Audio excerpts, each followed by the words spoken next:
ఓం శ్రీకృష్ణ పరబ్రహ్మణే నమః. భగవద్గీత పారాయణానికి స్వాగతం సుస్వాగతం. మనం ఉదయం పూట బ్రహ్మాండమైన శ్లోకం అండి. ఇప్పుడు చెప్పేది కూడా ఇంకా చాలా బ్రహ్మాండమైంది. ఇది చాలాసార్లు వింటూ ఉంటాం మనము. ఈ శ్లోకాన్ని చెప్తూ ఉంటారు. అయితే దాన్ని తప్పకుండా మనము ఉదయం శ్లోకానికి ఒకసారి చెప్పుకుందాము.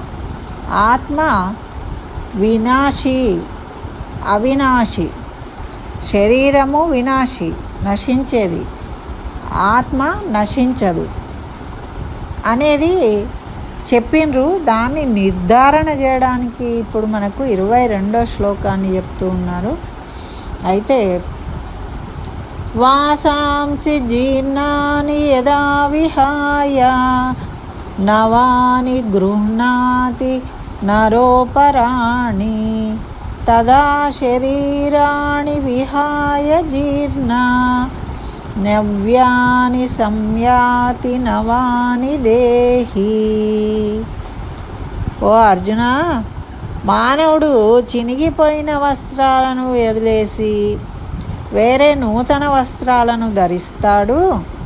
అదేవిధంగా జీవుడు శిథిలమైన శరీరాలను విడిచేసి వేరే కొత్త శరీరాలను పొందుతూ ఉంటాడు. జీర్ణమైన శరీరం, చినిగిన చీరలు ఉంటే కట్టుకోము కదా, తీసి పడేస్తాము, కొత్త చీరలు తెచ్చుకుంటాం. కొత్త దోతులు, కొత్త ప్యాంట్లు తెచ్చుకుంటారు, చినిగినవి కట్టుకోము కదా.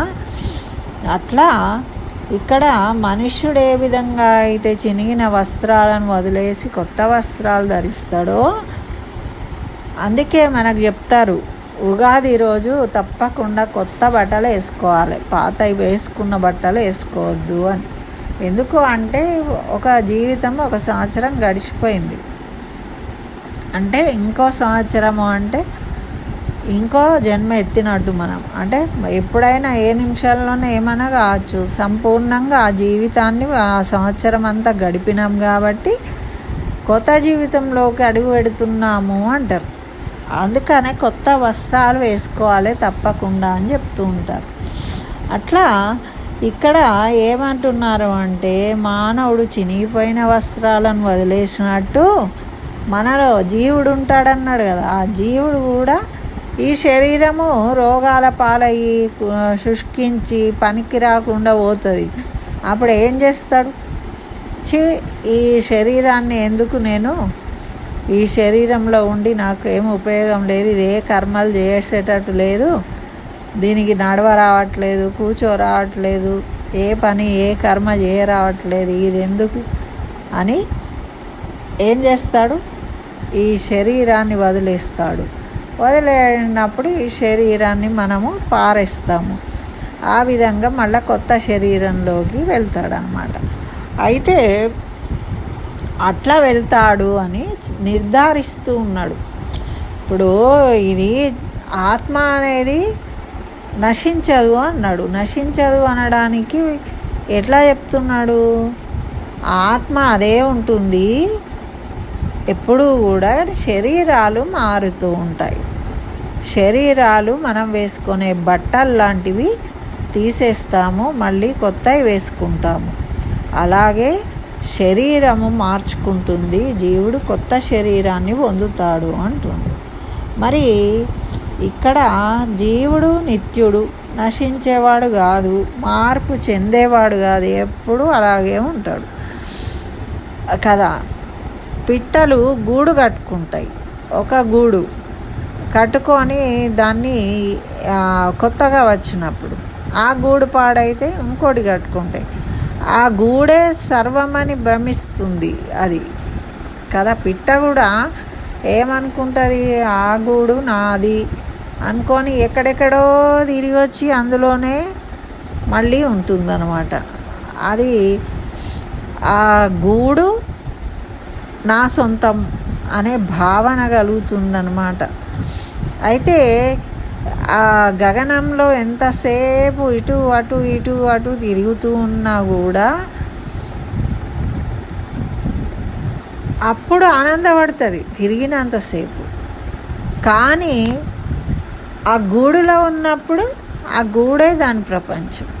ఆకాశం మొత్తం తిరిగినప్పుడు ఆకాశం అంతా నాదే, ఆహా నాకేం అడ్డు లేదు ఎక్కడైనా అని తిరుగుతూ ఉన్నాను. అది ఎంతసేపు తిరుగుతుంది? చీకటి అయ్యే వరకు తిరుగుతుంది. చీకటి అయినాక ఎప్పుడో చీకటి అయ్యే ముందే ఏం చేస్తారు? పిట్టలన్నీ గుళ్ళల్లోకి వచ్చేస్తాయి. మళ్ళీ అదే ప్రపంచం అనుకుంటుంది. అట్లా మనిషి వస్త్రాన్ని ధరిస్తాడు, చిరిగిపోతే దాన్ని వాడేస్తాడు ఇంకో వస్త్రం. అట్లనే మనం కూడా చేసే పనులు కూడా అట్లనే చేస్తామండి. ఒకటి చేస్తాం. మన డాక్టర్లు కూడా కొంతమంది ఒక మంది ఇస్తారు రోగం వచ్చిందనగానే, బోంగని ఇది వేసుకోండి 3 రోజుల తర్వాత రండి. మనం వేసుకుంటాము, అది తగ్గదు, మళ్ళీ పోతాం, మళ్ళీ ఇంకో మంది ఇస్తారు. ఇంతకుముందు ఫిజిషియన్లు అట్లానే ఉండే, ఇప్పుడు వీళ్ళైనా స్పెషలిస్టులు కూడా అట్లనే ఉన్నారు. ఒక మంది ఇస్తారు, వేసుకుంటే అది తగ్గకపోతే మళ్ళీ ఇంకో మంది ఇస్తారు, అది తగ్గకపోతే ఇంకోటి ఇస్తారు. అట్లనే ఇప్పుడు జీవుడు తన కర్మలను తొలగించుకోవడం కోసం మళ్ళీ మళ్ళీ మళ్ళీ మళ్ళీ కొత్త శరీరాలను పొందుతూ ప్రయత్నం చేస్తూ ఉంటాడు. ఈ శరీరంతో వస్తాడు, కానీ పాపం ఆ జీవుడు అనుకున్న పనులన్నీ కూడా చేయలేడు. ఎందుకు చేయలేడు? జీవుడు కర్మలు చెయ్యడు, చేపించాలి ఈ శరీరంతో. కానీ ఈ శరీరానికి కొన్ని లక్షణాలు ఉన్నాయి కదా. ఒక మనసు ఉంది, బుద్ధి ఉంది కదా, పంచేంద్రియాలతోని చూస్తూ ఉంటే ఏవో చెయ్యాలని ఉంటుంది. బుద్ధి జ్ఞానము ఏమంటుంది? ఇప్పుడు అక్కడ మనకు ఇది ఆరోగ్యకరం కాదు, ఈ బయట బండి మీద ఫుడ్ తినద్దు అని మంచిగా ఇంట్లో కూర్చున్నప్పుడు బుద్ధిమంతుల్లాగా మనం అనుకుంటూ ఉంటాం. కానీ బజార్లోకి వెళ్ళాము, పని పడింది, పోయినప్పుడు ఏమవుతుంది? అది చూస్తాం, ఆ వాసన చూసినప్పుడు మనకు అది తినాలి అనే బుద్ధి పుడుతుంది. పుట్టినప్పుడు మనకు ఆత్మ ప్రబోధము ఒకళ్ళు అంటారు, అది మంచిది కాదే, వద్దు తినొద్దు అంటారు. ఆత్మ ప్రబోధం అదే చెప్పిస్తుంది ఎవరితోనో. చెప్పించినా కూడా ఏమవుతుంది? ఒక్కసారే కదా, మనం రోజు వస్తాం ఏమన్నా బయటకు, వచ్చిన రోజు ఒక్కరోజు తింటే ఏమవుతుంది? ఏం కాదు అని మళ్ళీ సర్దుకొని మళ్ళీ మొత్తానికి పోయి ఏదో రకంగా దాన్ని తింటాం. మరి నువ్వేమనుకున్నావు? అది తినకూడదు, అది ఆరోగ్యానికి మంచిది కాదు అన్నప్పుడు మనము తినేటట్టు అయిపోయి తింటూ ఉన్నాము. అది ఆత్మ ప్రబోధం కాదు. ఆత్మ తినమని చెప్పలేదు మీకు. ఆత్మ మిమ్మల్ని దానికి సంకల్పం చేయమనలేదు. దానికి ఆధారం ఆత్మ కాదు. ఆత్మకి టేస్టులు ఇవి తినాలి అని కోరికలు ఇవన్నీ ఏమి ఉండవు కదా.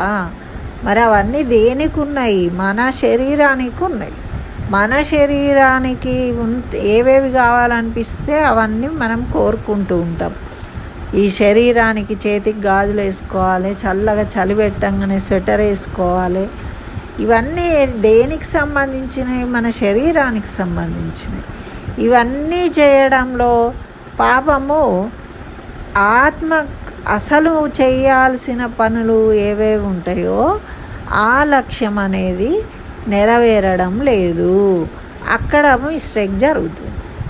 ఇప్పుడు చదువుకోవడానికి హాస్టల్ ఉంచారండి, హాస్టల్గా పిల్లల్ని ఉంచితే ఏమవుతుంది? పిల్లల్ని చదివియాలి, వాళ్ళు పొద్దున్నే లేపుతున్నారు, వాళ్ళకి నిద్ర ఉండట్లేదు, అలసిపోతూ ఉన్నారు, తిండి దగ్గర సరిగా తిండి లేదు, వాడికి చేత కావట్లేదు, వాళ్ళు లేపుతున్నారు, కూర్చోబెడుతున్నారు, టైంకు వాళ్ళు ప్రకారం చదువు అని చెప్తూ ఉన్నారు. కానీ వాడు చదవలేకపోతున్నాడు. ఎందుకు అంటే ఈ శరీరం సహకరిస్తలేదు. మరి అప్పుడు ఏమైందండి? వాడి సంకల్పం నెరవేరుతుందా? నెరవేరట్లేదు. అందరూ ఎక్కడ ఫెయిల్ అవుతారంటే ఇదే ఈ విషయంలోనే ఫెయిల్ అవుతారనమాట. అట్లాంటిది ఆత్మ జ్ఞానం కలిగి ఉండాలి అంటే ఇప్పుడు నేను చెప్తున్నా, నాకు కూడా తెలుసు ఆత్మ శరీరం కాదు. కానీ ఏమనుకుంటాం? అక్కడ చీరలు కనబడ్డాయి, కొత్తగా మంచి చీరలు వచ్చినాయి, ఈ శరీరానికి చీర బాగుంటుంది అనే కోరిక కలిగింది. ఇంట్లో మనకు అయ్యో భగవంతుడి పూజ చేసుకుంటా అనుకున్నా, కానీ అప్పుడే ఎవరో వచ్చిండ్రు. నేను చీర కొనుక్కుందాం అనుకున్నా కదా, సరే చలో ఆమెతోని బజార్కి పోయినా, అయిపోయింది. నేను ఎక్కడ పూజ చేసుకున్నా, ఎక్కడ చదువుకున్నా విష్ణు సహస్రనామం చదువుకోలేదు. ఆ విష్ణు సహస్రనామం చదువుకోవాలి అని ప్రేరేపిస్తూ ఉంది ఆత్మ, నువ్వు చేసుకో అని. నాకు సంకల్పం ఉంది, మనసు సంకల్పం చేసింది, కానీ ఆ సమయం వచ్చే వరకు అది నెరవేరడం లేదు.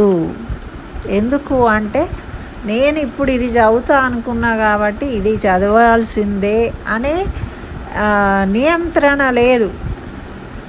నేను చేంజ్ అయిపోయా నా బుద్ధి వల్ల. బుద్ధిని కంట్రోల్ చేసుకొని నేను అప్పుడు అది వెళ్ళకుండా కూర్చొని తప్పకుండా దాన్నే చదవాలి ఆ టైంకు, అప్పుడే అది నెరవేరుతుంది. కానీ ఇప్పుడు ఏమవుతుంది, మధ్యలోనే వీగిపోతున్నాం. మనం అన్నీ అనుకుంటున్నాం, మన సంకల్పాలన్నీ చాలా మంచి, కానీ వాడు వస్తాడు, వాడితోని నెమ్మదిగా మాట్లాడాలి, గొడవ పెట్టుకోదు, కోపాన్ని కంట్రోల్ ఉంచుకోవాలి, ఇవన్నీ అనుకున్నాం. కానీ వాడు వచ్చిండు. వచ్చిన తర్వాత వాడిని చూడంగానే మనకు అరే వాడు వచ్చిండు, నువ్వు ఏంటో వదిలిపెడతావా, 4 దాన్ను అంటది నీ బుద్ధి.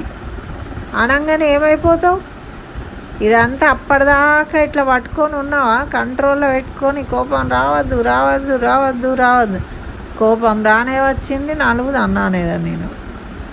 ఎందుకైంది అంటే బుద్ధి వల్ల.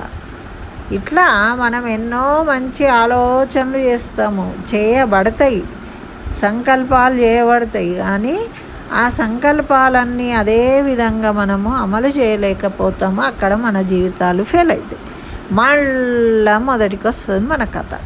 ఇది ఆత్మ జ్ఞానాన్ని పొందడం అంటే. అయితే దాని మీదనే ఉన్నప్పుడు మనము కర్మ సన్యాసులం అయిపోతాం, కర్మలు చెయ్యము.